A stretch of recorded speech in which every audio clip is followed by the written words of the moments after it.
अस्सलाम वालेकुम नाज़रीन, मैं हूं शेख रहमत अली, आप देख रहे हैं क्राइम टुडे न्यूज़। नाज़रीन, नागालता नामी 29 साल खातून ने पंखे से लटक कर अपने ही मकान में खुदकुशी कर ली। इत्तला मिलते ही राजेंद्र नगर पुलिस वहां पर पहुंची।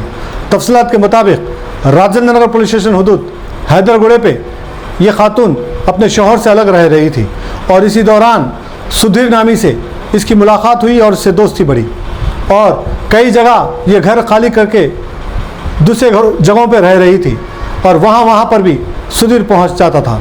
बताया जा रहा है कि सुधीर पुलिस डिपार्टमेंट से ताल्लुक़ रखता है, कांस्टेबल है और इसके साथ ताल्लुक़ात भी बनाए थे और एक आस में नागालता ने इसके साथ ताल्लुक़ात बना के रखे थे।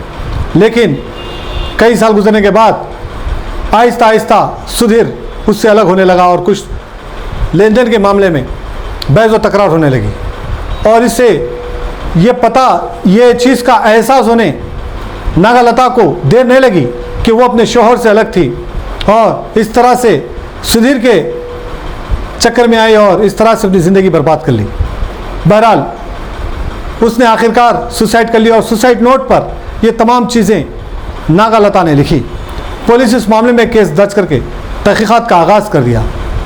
हमें ज़रूरत है कि ऐसी चीज़ों से दूर रहने की। अमूमन औरतें अलग रहती हैं, अपने शौहर से कुछ झगड़ा करती है या फिर शौहर से तलाक हो जाता है या फिर कोई वजह होती है जिससे वो अलग अकेली रहती है और अकेली रहना इस तरह का ख़तरा हो सकता है, इस तरह के हालात पैदा हो सकते हैं। हमें सोचने की समझने की ज़रूरत है, चाहे वो कोई भी औरत हो, अगर अकेली होती है, अकेली रहती है तो यकीनन उसके ऊपर कई लोग की नज़र होती है।